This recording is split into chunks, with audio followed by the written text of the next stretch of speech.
Now, Roma Wines present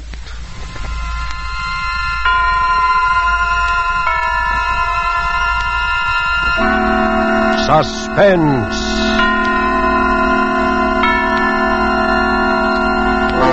Tonight, The Bluebeard of Ballac, starring Merle Oberon.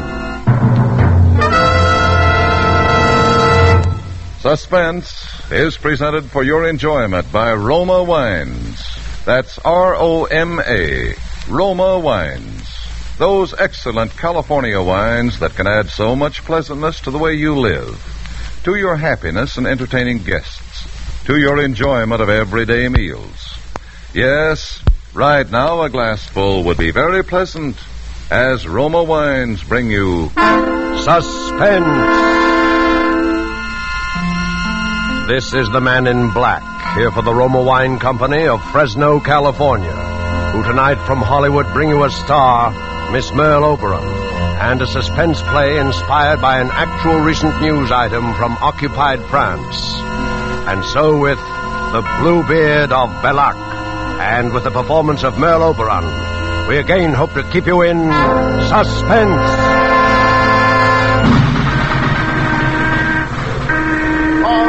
All right, get back there. Stand back there. Back of the wall. All of you, come on. This time. One. They found most of him. A man? It was a soldier, a German. I heard it was an officer. Stay back. Back there, all of you. But they're still digging? Yes, what officer was it, did they say? They think it was Captain Müller. You know, the doctor? They think. They don't know. They're looking for his head.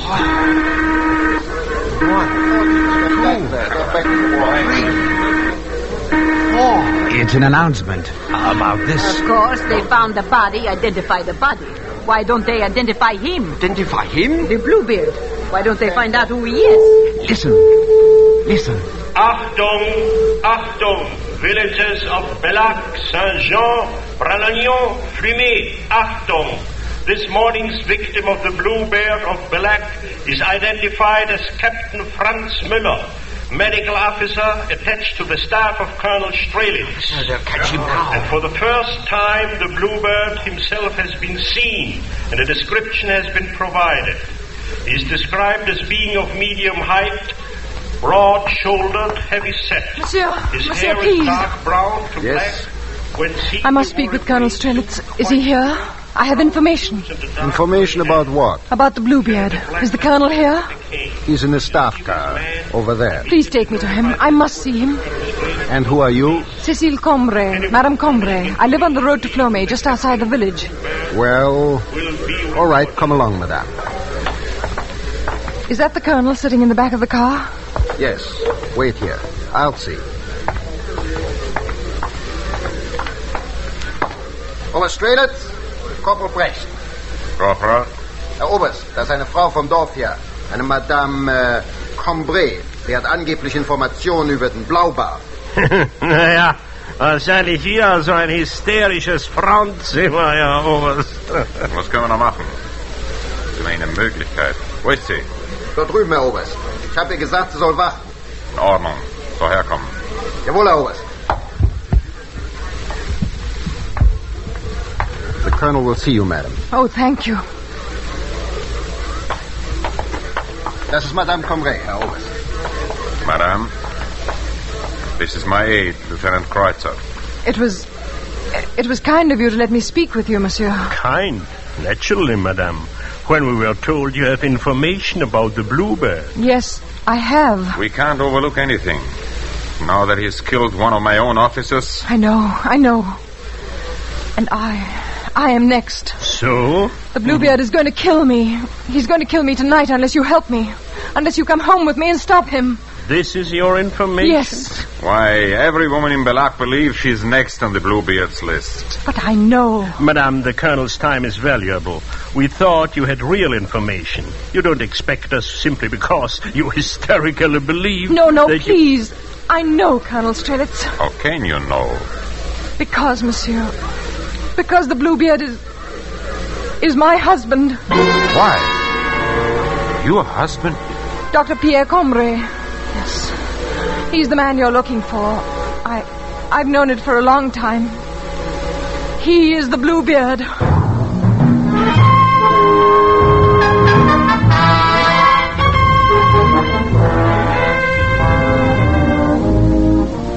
Tonight for Suspense, Roma Wines are bringing you a star, Miss Merle Oberon, whom you have heard in the prologue to The Bluebeard of Ballac by Sylvia Richards. Tonight's tale of Suspense.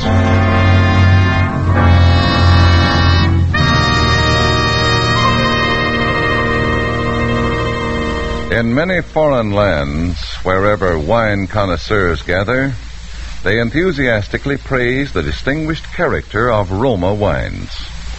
Such praise of Roma wines in foreign lands can only mean that they are truly magnificent in quality. Roma wine's excellence is due to a unique combination of California's perfect soil and climate, from whence come the choice Roma wine grapes, plus age-old winemaking skill and modern knowledge. These combine to make Roma constant in quality, uniformly fine, unexcelled in value. Tomorrow, discover for yourself the delightful Roma taste and goodness enjoyed by more Americans than any other wine. Simply serve as an appetizer before dinner a cool glass of golden, nut-like Roma California sherry. Then on the table, place a bottle of cool, hearty Roma Burgundy. You'll be pleasantly surprised at the extra delight it adds to your meal, how it will win you compliments from family or guests. Yet, the cost is only pennies a glassful. Get Roma wines tomorrow. If your dealer is temporarily out of Roma, please try again soon. Ask for ROMA, Roma wines. Remember, more Americans enjoy Roma than any other wine. And now it is with pleasure that we bring back to our soundstage Miss Merle Oberon as Madame Cécile Combray in The Bluebeard of Ballac, a tale well calculated to keep you in suspense.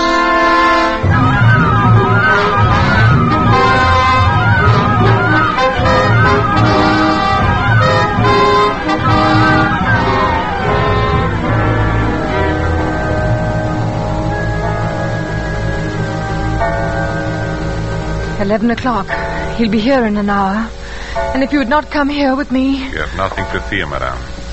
The house is well guarded. But won't the guards frighten him away? Their instructions are to let him through. They will come in only when we have him trapped. And we are armed. Yes, and he does not carry a gun.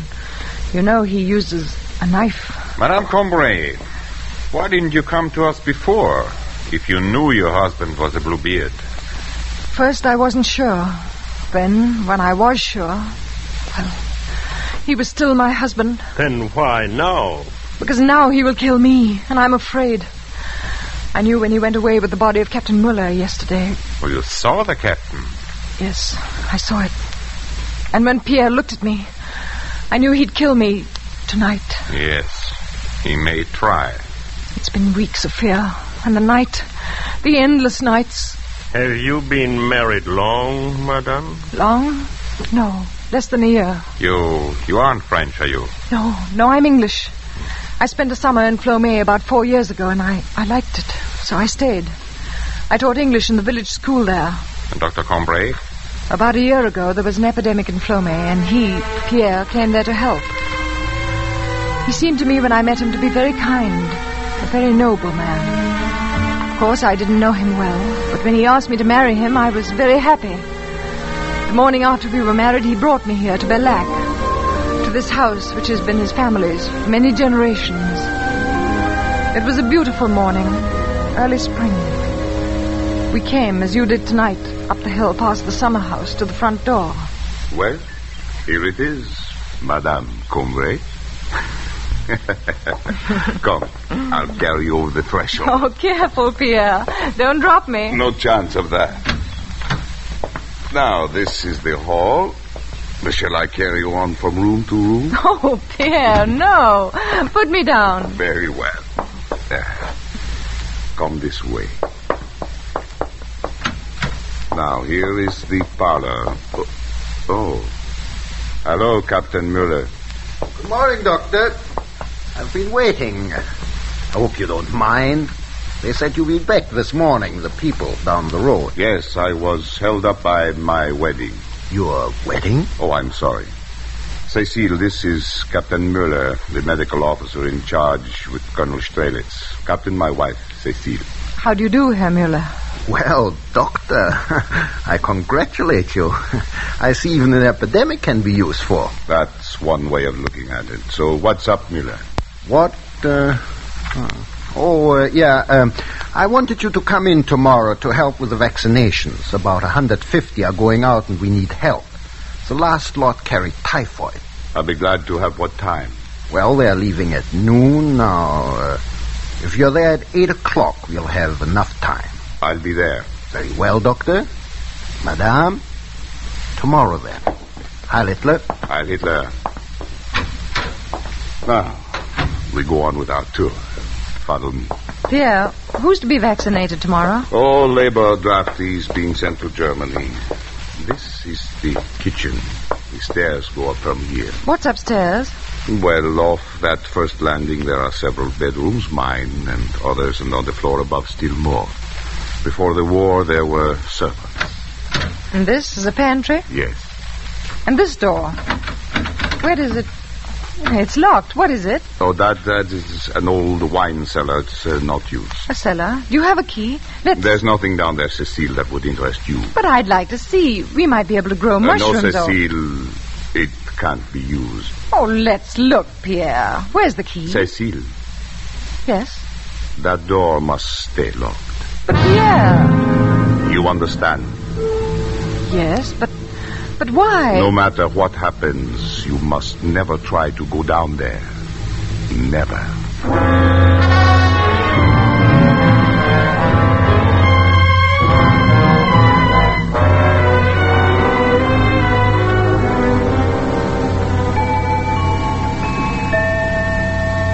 You see, monsieur, it was a small thing. Just a room I must not enter. He told me the room was used for his experiments, and I believed him. I was in love.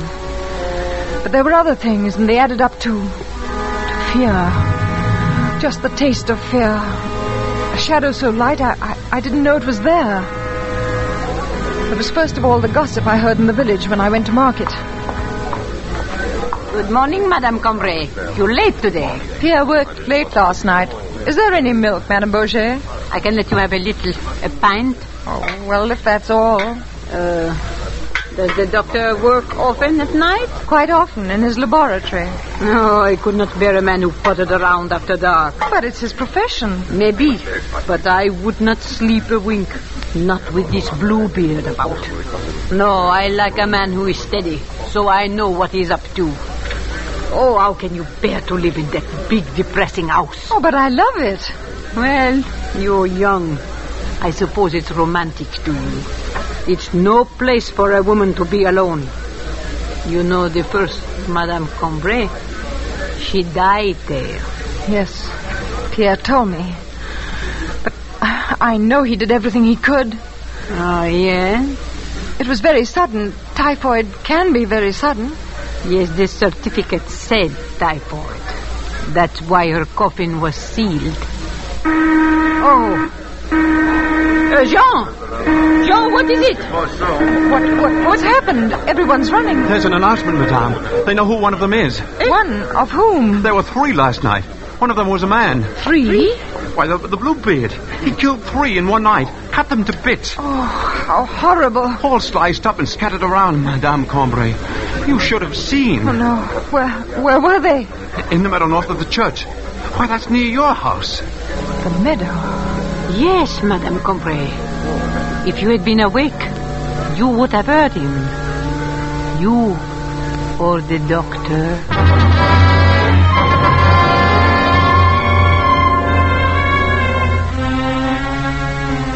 Yes, if I'd been awake, I would have heard.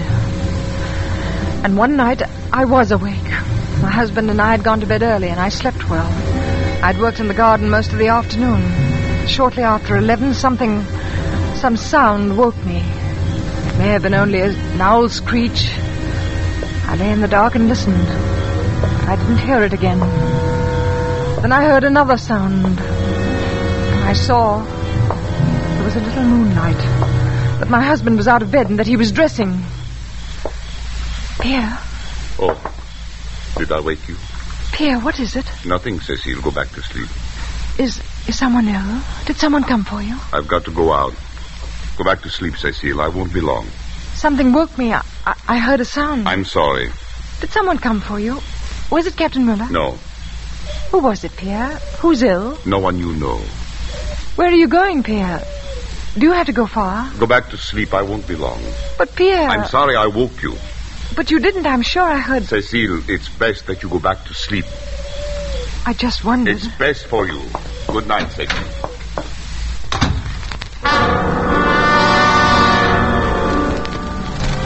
He went away, Colonel Strelitz, and I lay there in my bed, rigid, listening to his steps down the dark stairs into this kitchen. I heard the front door open and close. Then he went down the gravel path in the moonlight. I waited. It seemed long, yet it was only a little time. That clock there, I could hear it through the floor. Chimed the quarter, then the half. When I heard him, it was not yet midnight, and he came slowly, climbing up the hill. I slipped out of bed and went down the stairs to the landing there, from where I could watch him come into the kitchen. But when he came into the kitchen, I could not speak, for he was not alone. Over his shoulders he carried a body. A man, I think. And he was stooped under his horrible burden. He crossed the kitchen without looking up and did not hear what I was sure he must hear. Pounding of my heart. He took a key from his pocket, holding the body with one hand, unlocked that door to the wine cellar, and went into its awful blackness. And I was back in my room. I don't remember how I got there, cold and shaking in my bed. When I heard... Oh, monsieur, it was pitiful. I heard rising from the depths of the house, from where he had gone, the scream of a man in fearful agony.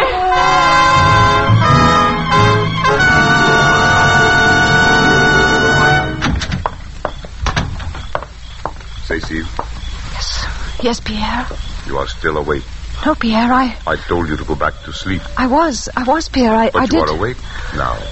Something... I heard something. Yes, you heard? It must have been you opening the door. Oh. You came in suddenly. You must have. Yes, I think I did. Well, we'll go back to sleep now. Yes, we'll go to sleep. Pierre? Yes. Was someone ill? Yes. Who was it, Pierre? Did you have to go far? We'll go to sleep now, Cecile. What time is it? Time? It's just past midnight.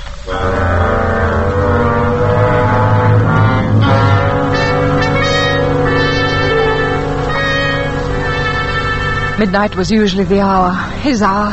He always came back soon after. And the following day, there were always the announcements on the loudspeakers in the village. Bodies. Pieces of bodies. There was the day when your men found Odette. It was so horrible for me because she was so beautiful and still only a child. You remember, the body was yet warm. So the whistles were blown, calling all the village to the church square. Because the Bluebeard might still carry his knife or have blood on him. Or he might not get there and be known because he was missing. I was in the village and I ran to the square with the mayor. And we stood in line with the others. Everyone was there. Everyone. Except Pierre. What terror I felt, monsieur, when you began to call the names. Félix Armand? Yeah. Paul Arden? Here. Yvette Barthélemy? Madame Combray, are you ill? It's just the sun. It's so warm, yet I feel chill. You're very pale. Here? Why, I don't see Pierre. Here. He's probably with Captain Muller. He'll be here. Pierre Combray? Pierre! Here, I'm here. Oh. Pierre. Don't look at me like that. You'll attract notice. You're out of breath. Where were you, Pierre? Does it matter? I'm here. But your hands, your clothes, they're wet.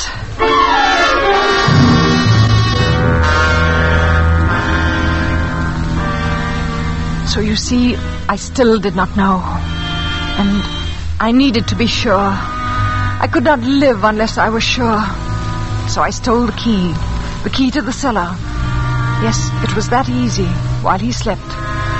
And the next day he went to the village with Captain Muller and left me alone with the answer in my hand. I opened the door and went down those steps, carrying a candle.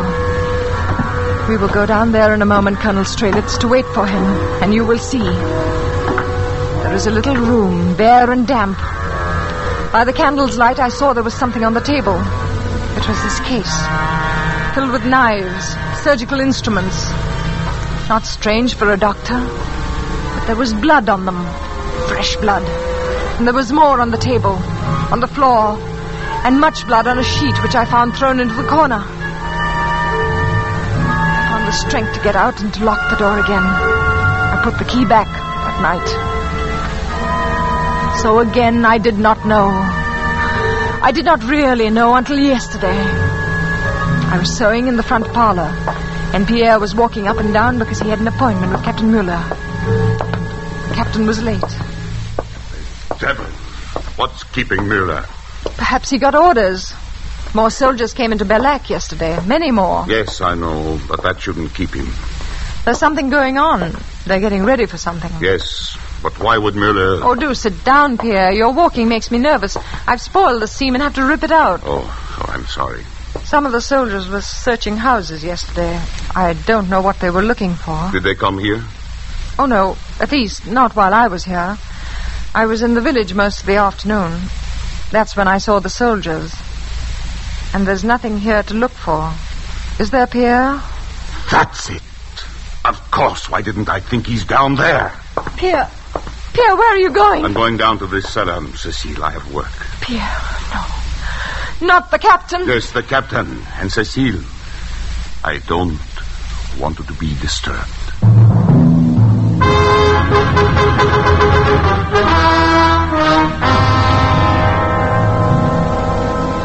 Then I knew. He was going to kill Captain Muller. He was going to kill a German soldier. Worse, an officer. I knew then, Colonel Strelitz, that if he would go that far, he was no longer a man I could even attempt to reason with. His insane urge to kill might turn on anyone, even me. I had to stop him.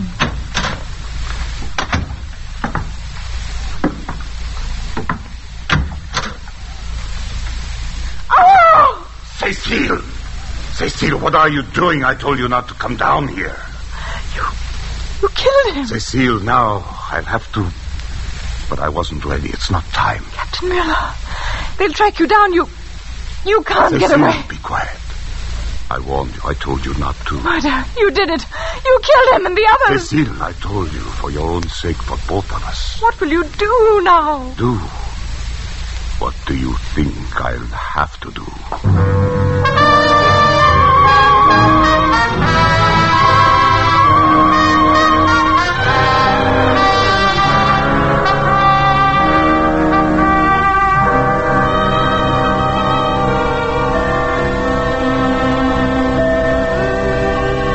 And now, you know too. And in a few minutes he'll come. And then it will be over. It's almost midnight. Well, it's a remarkable story, madame. So he made no attempt to harm you last night? No, Colonel Strelitz. It wasn't time. Not time? He kills only when he feels the need. And he'd already killed one, so the need was gone. And it was daylight. He left then? Yes. I haven't seen him since. He looked at me. It was a terrible look. And he went. And I knew by the look that I would be next. Tonight. And Captain Muller? He took the captain's body with him. Come. We must go down to the cellar now, before midnight. Very well. Lieutenant, will you bring the lamp? Yes, I'll bring it.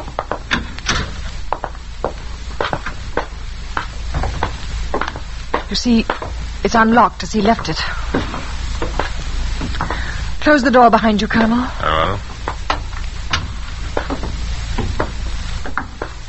Careful. The last step. And then another door. Oh, it is small and damp. is that the table?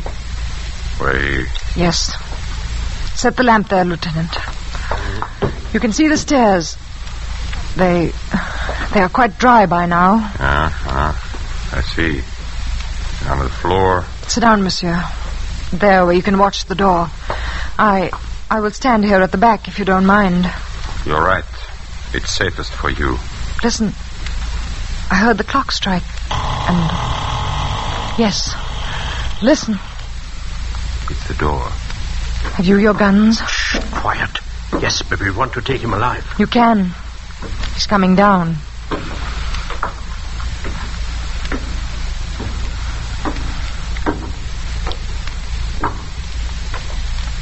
Cecile, are you there? Put your hands up, Dr. Combray. Ah, visitors. Well done, Cecile. Scarcely visitors, Doctor. Bit more unpleasant for you. Now, if you will... Put your hands up, Colonel Strelitz. You too, Lieutenant. Oh, Madame Combray. Yes, I too had a gun. But your husband... He's the Bluebeard? I'll take your gun, Colonel, and yours.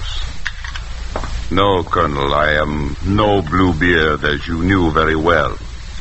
It was clever of you to plant the mutilated bodies of your victims to drive me into the open. To create this legend of a Bluebeard to make the people of Ballac suspect all men who work at night as I do. To make the village distrust me, their leader. But, Madame Combray, you saw Captain Miller, saw his body. The captain, yes. Pierre killed Captain Miller. He was his one victim. Because the captain was suspicious and pried a little too far into this room. Pierre had to kill him because he saw our radio station behind that wall. Open it, Pierre, and let the colonel see. You see? The wall opens easily, and behind it the nerve center for Ballac, for our underground army. Army. Sneaks and cowards who set their women to lying. I lied? What else? You said that he carried in a body, that there was a scream in the night, and there was a body. All true, Colonel. Yes, I carried home a man wounded by your soldiers, and I removed the bullet without anesthesia, for we French have no such luxuries. So the blood of that patriot is mixed on the table with that of the late Captain Muller. Don't you know it's hopeless for you? Hopeless? Colonel, surely you know there are armies in France. Americans, English, and our underground army which surrounds you. But this house is surrounded by my men. It was, you mean, Colonel? Yes. Are you still there, Mr. Porter? Porter? Yeah, what do you say, Doc? Everything quiet? Quiet as a tomb, Doc. How are things down there? Who is that? We have what you call a couple of rats, Mr. Porter. Then we are finished. Okay. That is Mr. Porter. As you heard, he is an American. An American? Here? He is commanding a large number of parachutists who just an hour ago dropped into our meadow.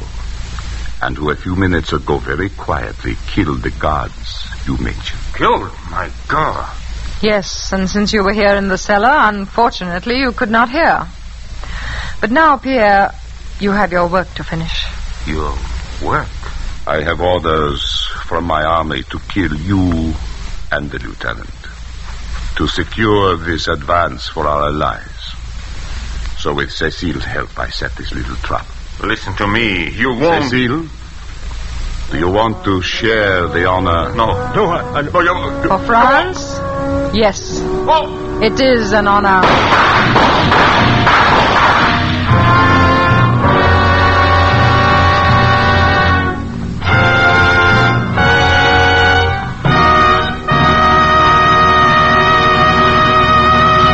And so closes The Bluebeard of Ballac, starring Merle Oberon. Tonight's study in Suspense.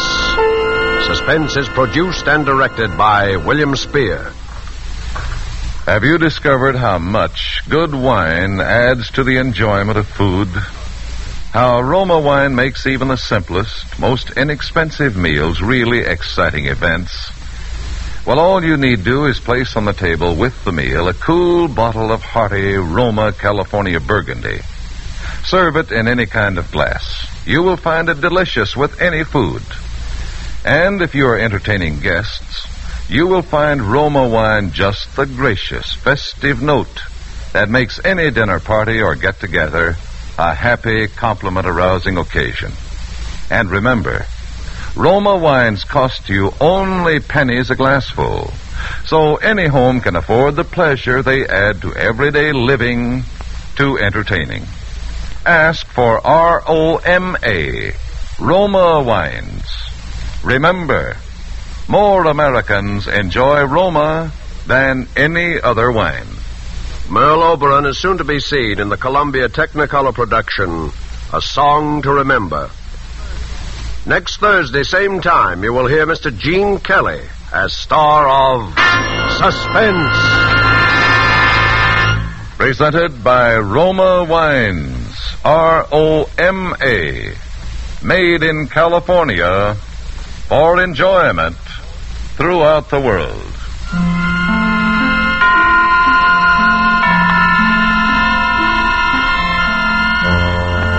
This is CBS, the Columbia Broadcasting System.